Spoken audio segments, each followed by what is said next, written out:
And we're live. Hey, everyone.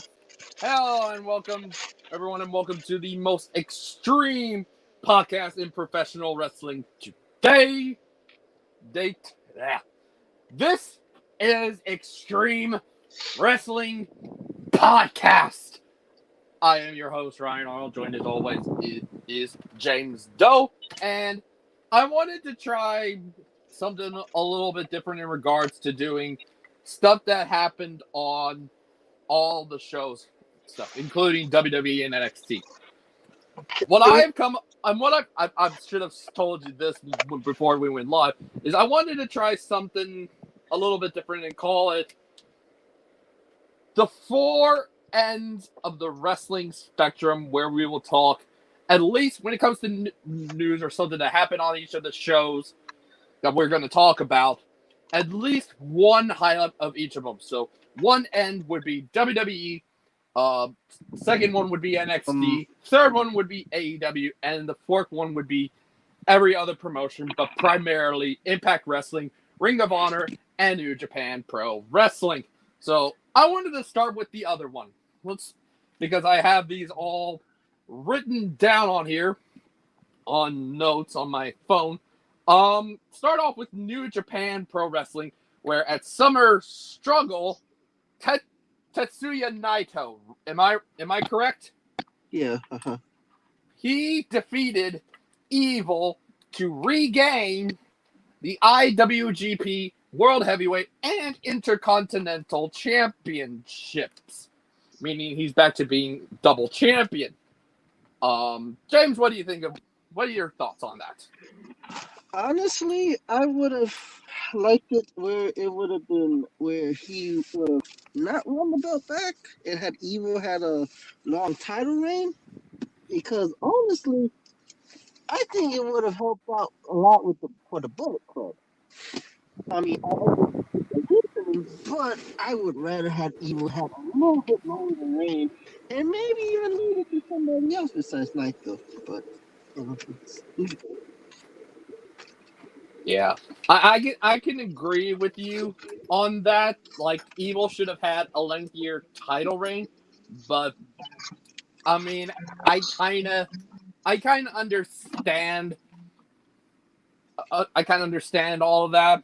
Just putting the belt back, I was like, we got nothing. Let's just put the title back on Naito, because we really got no one else who could be worthy of baby.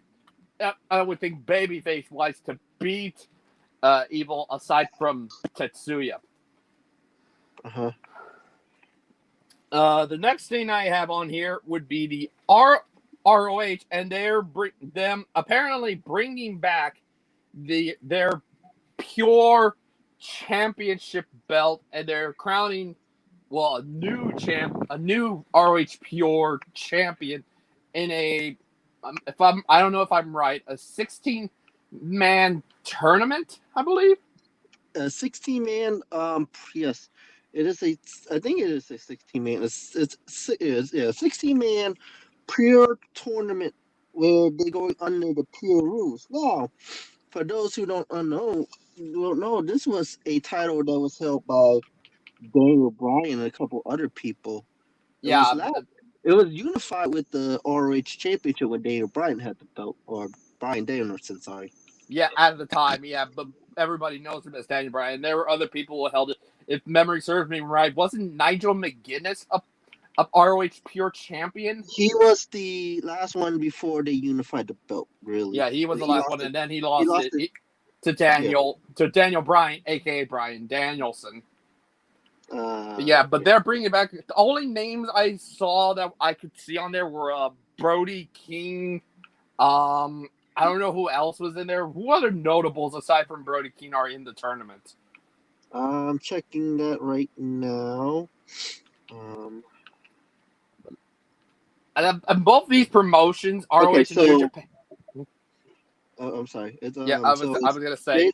Jay Lethal, Matt Sydal, PJ Black, John Grisham, Tracy Williams, David Finley, Josh Woods, Kenny King, Rocky Romeo, Dayton Castle, Delirious, Silas Young, and a few others. Yeah, so some of those people were in the in a New Japan USA Cup to determine number one contender for the IWGP US title. It's kind of interesting seeing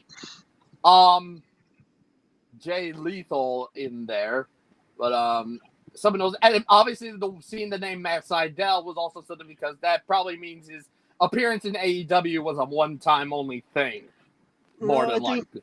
Well, I don't think so because I think AEW. I think AEW can let him do ROH also, and not just like that one time. Well, yeah. Well, that also because then you realize Jon Moxley is also not just the IWGP US champion, but the reigning, defending All Elite Wrestling World Champion. Mm-hmm. So that makes sense. That but I wouldn't be surprised if that was a one and done thing with Matt Sydal. I wouldn't be surprised by that. But and the thing about these two companies, ROH and New Japan, they're probably out. They're the only other company besides WWE and NXT that I give a shit about. I rarely even care about AEW, which we're going to get to shortly. But I really do like these two promotions quite a bit, especially during, the whole Elite days and the Villain Enterprises. I love New Japan Pro Wrestling and Ring of Honor. They are freaking awesome. And they're always try to probably put on the best wrestling show outside of WWE. WWE will do, sometimes it will have a great wrestling show or something, but they aren't on the level with Ring of Honor and New Japan. Ring of Honor and New Japan are leagues above WWE when it comes to professional wrestling, easily. Mm-hmm. Well, going back to the topic at hand, you're talking about the Pure Championship. Yeah. For those who don't know what the Pure wrestling rules are, there are three. Each wrestler gets 3 rope breaks, so basically, kind of like a 3 timeout. If you use all breaks, any pins or submission that could happen, the submission continues. There is no close fist. If you be penalized, rope break would be disqualified. And then and the one is that is a 20 count 10 New Japan. Yeah. Yeah, I might have to look at some of the rules for that. But yeah, I am kind of glad that title is back. Okay, that is it for those. Oh wait, there is at least one other thing. Impact Wrestling. I think shortly after, EY, Eric Young won his match. Rich Swann, in big boot and all and crutch and all, came back and attacked Eric Young. I don't know where this was in the card, but Rich Swann came back and attacked Eric Young. Obviously these two have been in WWE. Obviously, and before all this, Rich Swann was in a match to determine the new Impact World Champion that also had, I believe, EY in it. Eddie Edwards. Was it Ace Austin? I think Ace Austin was in the match, and I forgot. Yeah. And I forgot who the 5th one was. But I know there were 5. But that was eventually won by Eddie Edwards. But Eric Young attacked Rich Swann and targeted him for quite some time, to the point of where it was almost to driving Rich Swann to the point where you had to, quote unquote, retire at this point. But obviously it's a story. He's back. I don't know I know it's all work and stuff, but obviously Eric Young never had any title shots in WWE, but I believe he was 24/7 champion. But also Rich Swann was also a former cruiserweight champion.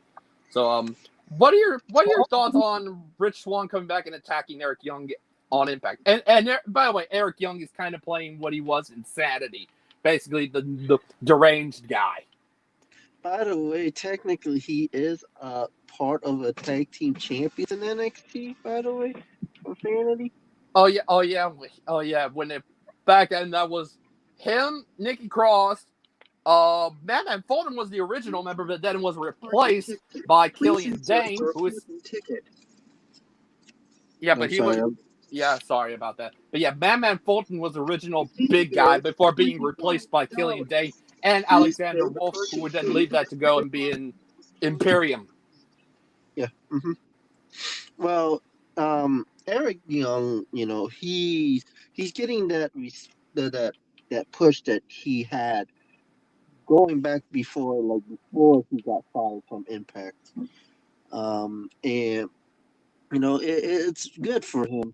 Rick Swan attacking him is no surprise because honestly, who really retires Yeah. unless it was like legitimate by like you're forced to, like people like Edge and Page and all that stuff. I don't think it's something like that. I think even from when I saw that, I was thinking, oh, it's a work. It's a freaking work. Yeah. hmm So it's like he's gonna be. You'll probably see him at Bound for Glory going after EY's world title. Yeah. Anyway, let's get into AEW because I realized there really wasn't, aside from Matt Hardy saying he's going to go away, but I felt like these two were kind of a big deal in some cases. We had two debuting people for AEW on AEW Dynamite. Ty Conti, formerly known as Tainara Conti from WWE/NXT, debuting in a losing effort against Nyla Rose. And then a shocker. Miro, formerly known as Rusev from WWE, former United States champion, the whole Rusev Day thing, making his debut as being Kip Sabian's best man at his wedding. I was not expecting that. And obviously, Miro, FKA Rusev, cut a promo about 10 years being under the same glass ceiling with an imaginary brass ring, and basically he said, well, you can take that brass ring and shove it up your ass, and basically all but saying that he is all elite. Basically that kind of references that his time in WWE, which I wasn't surprised. I was like 10 years, and I'm like, okay, so he's been there 2010. So I'm thinking, oh, he probably was a part of Florida Championship Wrestling before it became NXT. Yep. Mm-hmm. Yep. Yeah, I figured that was that, but that promotion had Seth Rollins, Dean Ambrose, aka Jon Moxley, Roman Reigns, believe all the members of the Wyatt family, the original trilogy, that would have been Rowan, Harper, and Wyatt. And Rusev was probably on there. I know Xavier Woods was in the FCW days and stuff, so I kind of figured that out. But yeah, this caught me off guard, like big time, seeing Miro there. What are your thoughts on Miro and Tainara Conti debuting for AEW? Ty Conti is not a surprise because if you remember, she was part of the women's the women's tag team cup tournament. Yeah. Yeah, with Anna Jay, so that's not a surprise. But yeah, Miro of all people. No, with Miro, I kind of figured he was going to be because I was watching AEW. Now, no, I'm going to be honest. I do watch it on legal stuff, so you don't come after me, please. But, a lot of people have been saying, oh, the best man's gonna be Miro. Miro's gonna be because he's been denying. Oh, I'm not going to AEW. That's a lot of bull.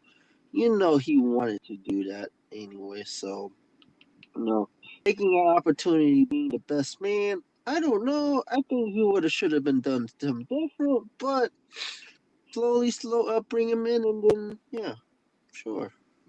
This caught me because I was, and I'm also kind of getting a little bit irked that AEW is getting former WWE guys.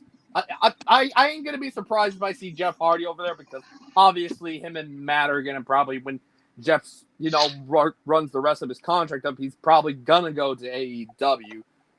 Like, that's gonna be easy. But I'm getting to the point of where, why can't you just get indie guys? Get some fresh faces. I'm getting sick and tired of seeing the WWE guys there. There's a lot of indie guys they got. Ricky Starks and Brian Cage and a lot of other ones are from. Well, yeah, I know about Brian Cage because I watched some of his matches in Impact Wrestling. I at least know who he is. But when it comes to some of those WWE guys, getting outside of those that were in the elite, getting Jericho, getting Neville, Pac, you mean? Yeah, Pac, formerly known as Neville. Obviously Miro is on that freaking list. Taz, well, I'm not quite shocked because but here's the thing though, is that you're going to see a lot of these WWE guys because a lot of these companies are looking at them and they're like, oh, WWE wasted their potential on them. Yeah, I get that, but it's to the point where I don't want them turning into what TNA was, like in the late 2000s to early 2010s, where they were just stuffing in a lot of the WWE guys. Granted, they had their own superstars that they had made, AJ Styles, Samoa Joe, basically the whole Fortune, Samoa Joe, Eric Young, all those kind of guys. But it was getting to the point of where, gosh, there's too many WWE guys. What the hell? WCW did it before. Impact did it before. I'm not surprised with AEW. AEW, again, they're going to take the people that they feel that, been, pushed around and doesn't get that push that McMahon or big names. So, again, it's not a surprise to me. I understand your concern, but they're going to continue doing it just to rub it in McMahon's face because, honestly, yeah, obviously. Anyway, we'll get on to NXT. And I also want to throw in NXT UK because that is coming back. And but I wanted to start with NXT UK because they're coming back to TV relatively shortly. And I think about, what's today's day? In about less than a week, they're coming back. And they also announced a Heritage Cup tournament. Yep. Explain that, because I forgot what that tournament is all about. So explain it to the people about that.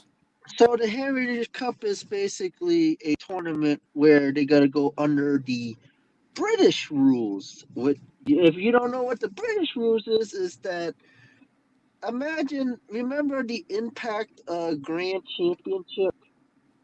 Yeah. Oh, yeah, I remember that. It's basically that.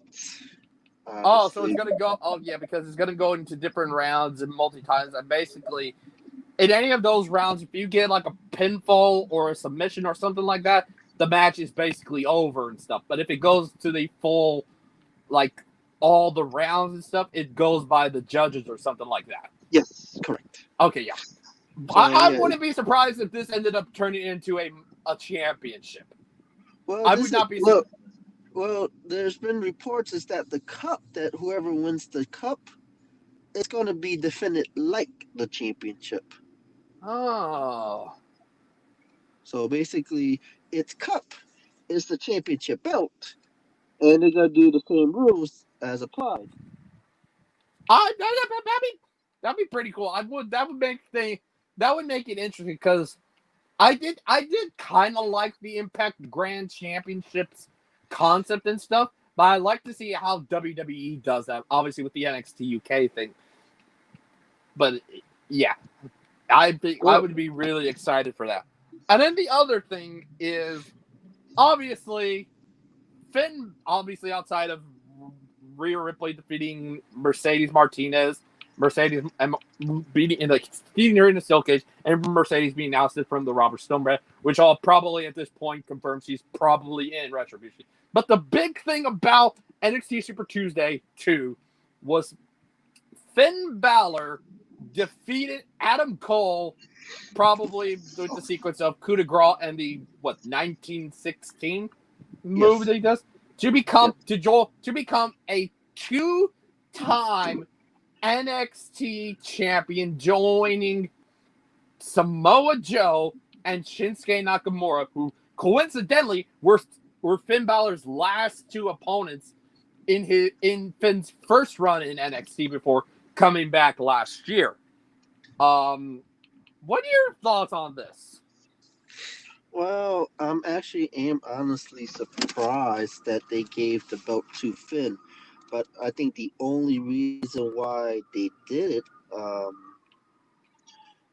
was because the push that Finn Balor was supposed to have in NXT UK is what they're taking advantage of now, since they needed somebody as a star for NXT.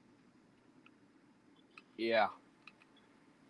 Um, Like I said, I knew they were bringing him down to NXT last year because they need someone to help with the ratings against NXT, but obviously that never came to fruition because NXT was keeping outside of that whole weekend that they were having the Fyter Fest and the Great American Bashing, and NXT was winning in that regard.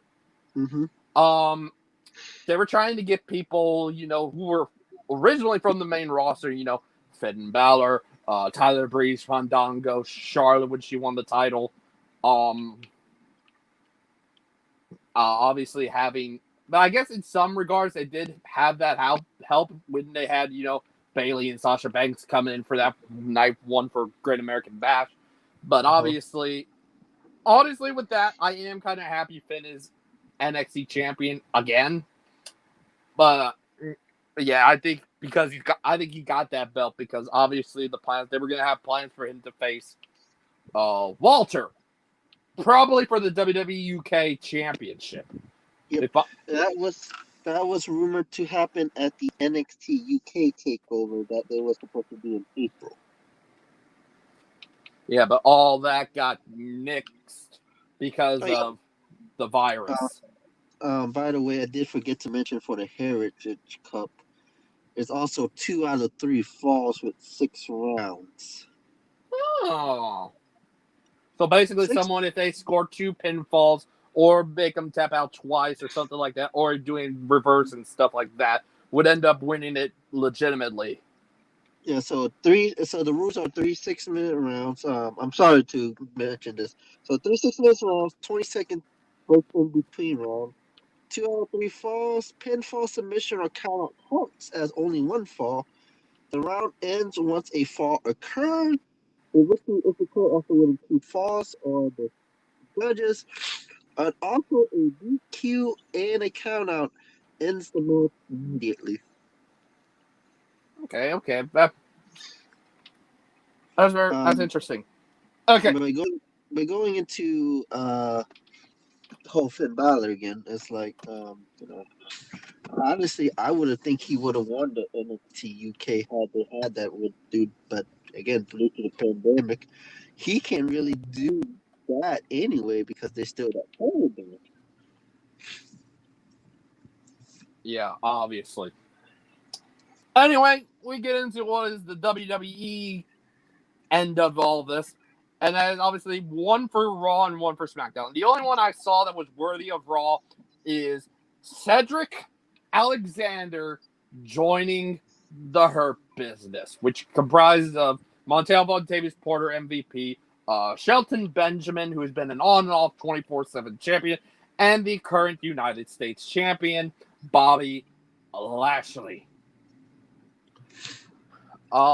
This has been teased for quite some time, even when they were in the Performance Center, and now having this come to fruition this past Monday. What are your thoughts on this, James?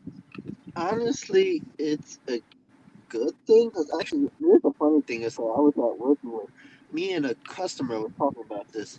It helps out a whole lot with Cedric Alexander. Like the Hurt Business itself, it helps out all 4 guys. So MVP and Bobby Lashley, obviously, they work with each other. Impact is the BDC, the Beatdown Crew. Beatdown Clan. Yep. So that chemistry is already there. Shelton Benjamin, he's always that guy that's always overlooked by WWE. So having him part of it, it helps him a lot. Cedric Alexander, he was a former cruiserweight champion. But after losing that cruiserweight championship, he hasn't been really much of the same, man, or even just like the sideline. So honestly, this would help him out, get more people. Even Yeah, in the I seen him in what is basically one of three major storylines going on. That him and the Hurt Business, obviously Seth and Dominic, and then obviously the Drew Randy Orton storyline. But him being a part of that puts eyes on him and lets him see all the potential and seeing if Vince will at some point push him, or all this could make or break him. For now, I think it could make him, but we just have to wait and see how this all plays out. But obviously, this is a major angle. Let's see how he does in a major angle. And speaking of another major angle, I couldn't really find anything for SmackDown except for this one, and it is a fatal 4-way match to determine the number one contender for Bayley's SmackDown Women's Championship. The match consisted of Tamina, Lacey Evans, Nikki Cross, and Alexa Bliss. All people who Bayley has fought during this reign. During this match, I don't know how, this was probably early on during the match, Alexa Bliss attacked Nikki Cross and ended with her hitting her with a Sister Abigail. And then I think probably, I don't know if this is true or not, but probably after that match, she wasn't seen from again. But obviously the match was won by Nikki Cross. Obviously, she was just getting a third chance at Bayley. But obviously this is different because obviously Nikki Cross doesn't have Alexa Bliss on her side. And obviously with Bayley, she doesn't have Sasha Banks in her corner due to what she did last week to her with the whole, beating the crap out of her and stuff like that. But what are your thoughts on this match and Alexa Bliss attacking Nikki Cross? Well, it was during the match, yeah. So it was like in the middle of the match, actually. Going into, I'm gonna go a different route on this one. I'm want to talk about the Bayley Sasha stuff from 2 weeks ago. Yeah. Well, that was teased for the longest, and it finally happened. And I'm like, yes, they finally did it. They finally put them up.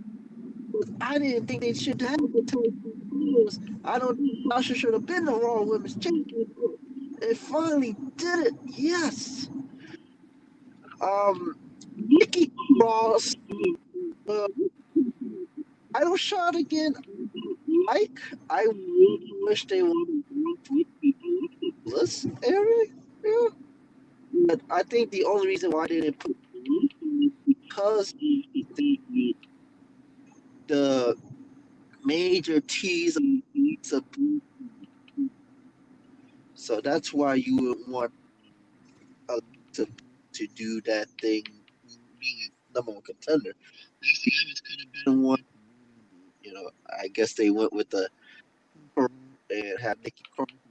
Still think Nikki's not going to win it because of the fact that Bayley is going to be feud for that. And I'll see it at Hell in a Cell. I would not be surprised if they do have, because Bayley even said it. She is the longest reigning SmackDown Women's Championship, so at any point she could end up losing it. she could end up losing at a Clash of Champions. All because, and I think it might be a turn, but I might think Nikki could only potentially win it if Sasha Banks came out and costed Bayley the title. But I'll flip the script on you about it. I'll apologize for cutting in.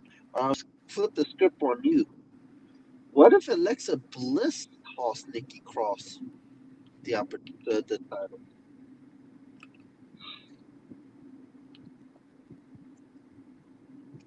That is quite possible, yes. But I also thought into that. But what if at some point Alexa does come and attacks Cross, but then at some point near the end, Sasha does come out, and it might be a roll-up win, a fluke win, like a roll-up, like Nikki could do a roll-up on Bayley and win the title. But again, but here's what. This is why I didn't want that route. Is because I think Sasha is the only legitimate person that can take the title off of Bayley. I mean, no offense to Nikki Cross. She's a good wrestler, but I just don't think she's gonna. Should be that one. Because I think if you really want to do Alexa Bliss and Nikki Cross to feud, you don't really need the title.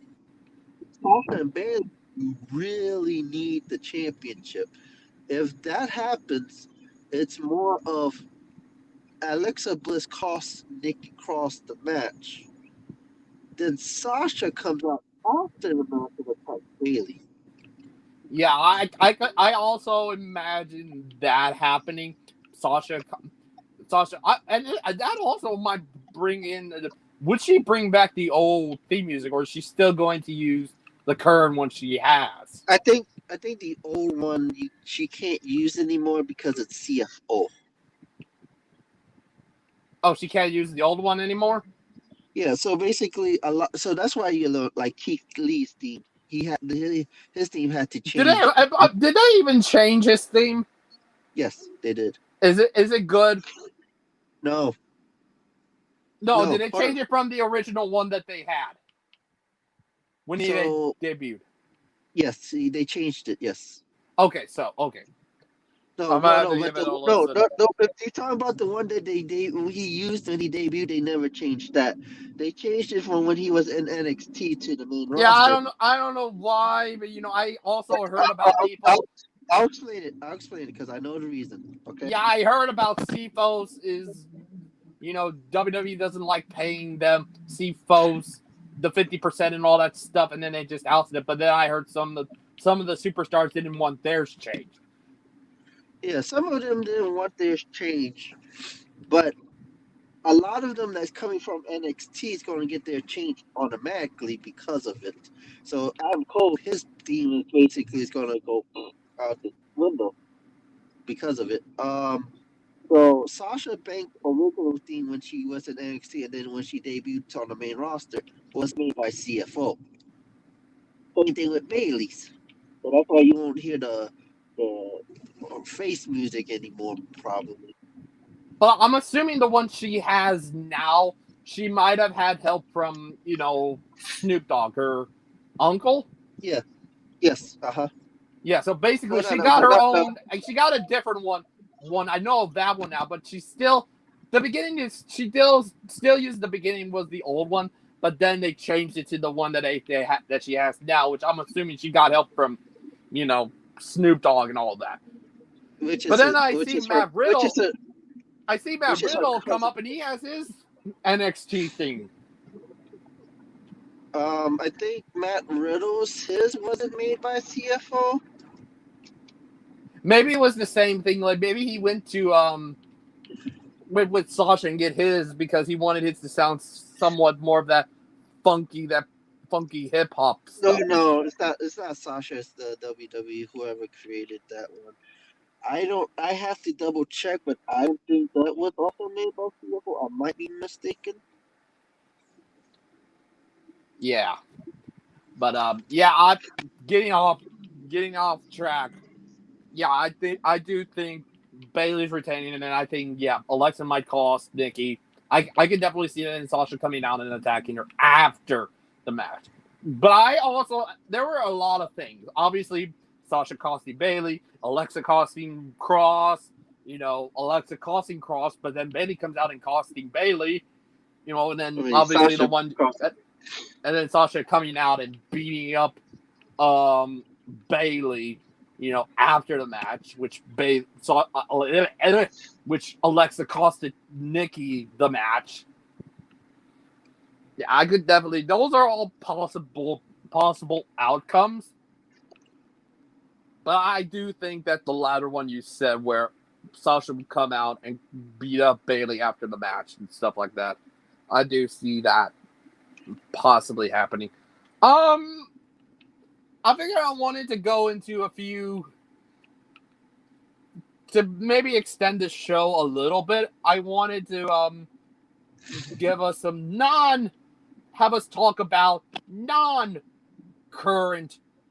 wrestling topics. Like, I wanted to start with you, James. You got anything in mind that isn't like, current or something that you want to talk about wrestling-wise? I don't have one in mind. Do you? I've got one in mind. Okay. Should Undertaker what if Taker were to have one last match? Where would it be, and what pay-per-view would it be at, and who would he be facing? What do you have? Ooh. And it could be this year. It could be next year. So what do you got in mind? Let's say this. If Undertaker really wants to go out, I think he would want to do one more match with AJ Styles at a WrestleMania in front of fans. I kind of had a different route, because my thought on all of this was like, before the coronavirus, I thought he might have 2 more matches in mind, and obviously one of them would have been at Saudi, but that can't happen because the whole virus thing. So that left me with one match, and it kind of makes sense. His last match should be at Survivor Series, where his career all started, bookended, and have him lose to The Fiend. Because also think about this. It makes sense, because obviously when you think The Fiend is going, when The Fiend comes out, it's usually going after people that Bray has had history with losing to. And Taker is one of them. Think about it. 5 years ago, during Taker's 25 years of the Deadman, Taker teamed up with Kane to take on Luke Harper, who is now known as Brody and is the current TNT champion. And he was teaming up with Bray Wyatt. Obviously, Taker and Kane ended up winning that match, but it makes total sense. Well, you also forget there was another match between. Okay. You forget there was another match.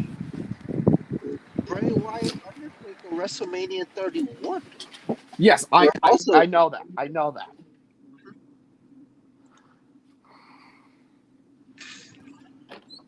But for me, honestly, yeah, I like the Fiend having a match with Taker, but I just don't know. That would be more of a harder. Who really needs to win? Do you really want to give the Fiend that much of a victory over the Undertaker?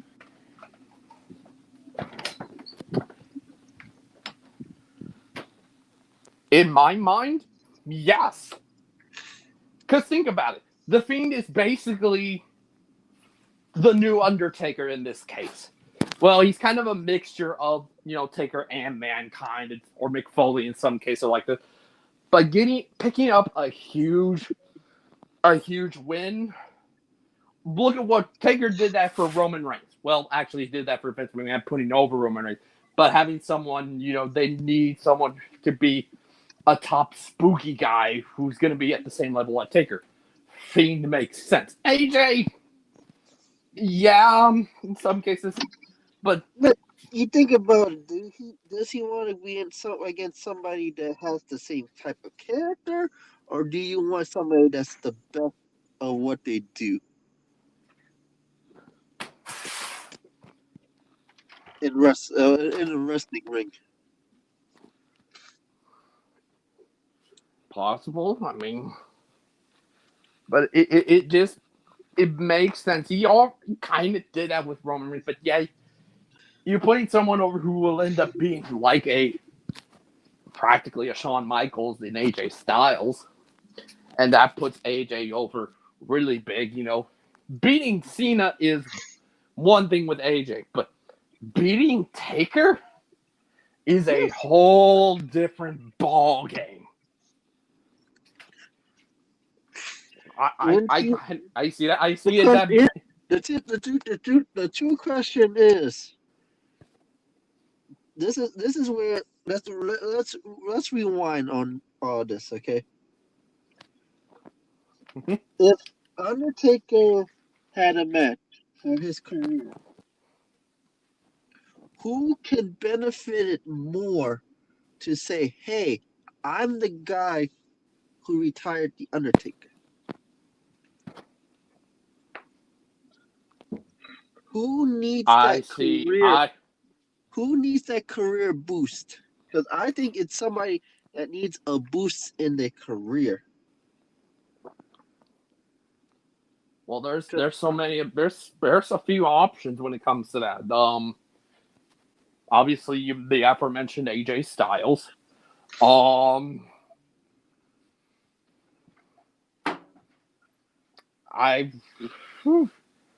Only other name that could come to mind, and I don't know if it would work, but maybe Drew McIntyre. Ooh. If memory serves me, I think they're pretty close in height. What? How tall is Drew? Like 6'8", 6'9", or something like that? Yeah. Mm-hmm. I think that would be pretty cool. I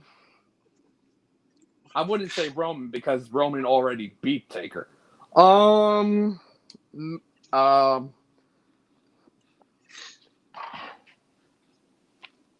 mean, with his current run, maybe. Well, I think he's already fought Taker. He had that year in 2005, and I was going to say Randy Orton, but then I realized Taker helped him make his career in 2005. That rivalry was great. But if we're talking younger guys, obviously you brought up AJ Styles. I brought up Drew McIntyre.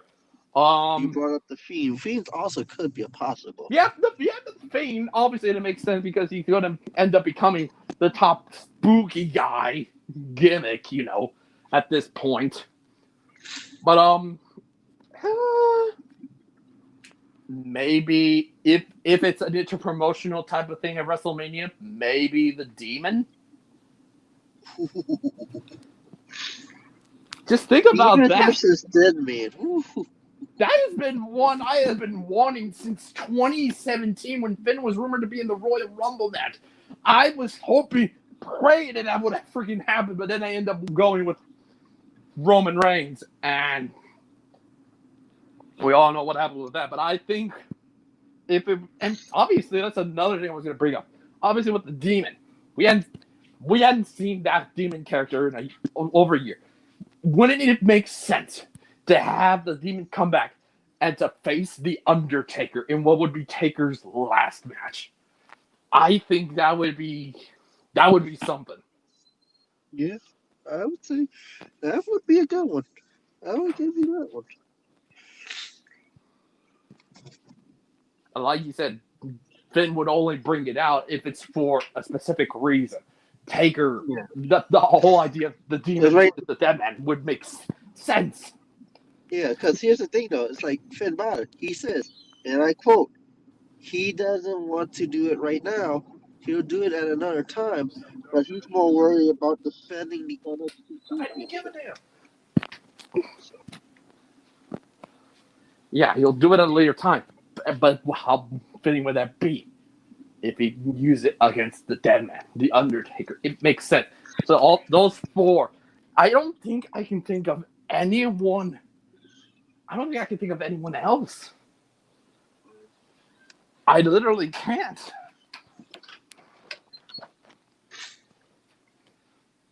And I guess I can bring up one more thing when it comes to that. The Demon. Who would be, obviously aside from Taker, who would be the most fitting to have Demon use the Demon? Currently, wherever he's on, NXT, NXT UK, or Raw or SmackDown. Who would make sense for Finn to use the Demon? Walter. Well, yeah, Walter, yeah. The Fiend obviously makes sense as well. But then again, Vince doesn't want, you have to find someone that, makes sense for the Demon and not have him losing, with the Demon and stuff like that. And the Fiend, he likes both. He wants them to be protected, but he doesn't want one to lose. But, I think to myself, I really can't think of anyone else. Do you have any? McIntyre. Yeah. Scottish Psychopath versus the Demon. That could make sense since both of them are champions. Have Finn come out at Survivor Series as the Demon. That makes a lot of sense. If they even do the whole bragging rights thing at Survivor Series again, that would make sense because both of them, both McIntyre and Balor, are the current champions. And I can see that. I can see him bringing the Demon out at Survivor Series. Anyway, I think we should just end it here because well, on those bombshells, we will hopefully see y'all next week. We will do another one of these. Hopefully Jeffrey will show up. Yes, he hasn't been on here yet, but hopefully next week Jeffrey might show up. But until then, we will see y'all next week.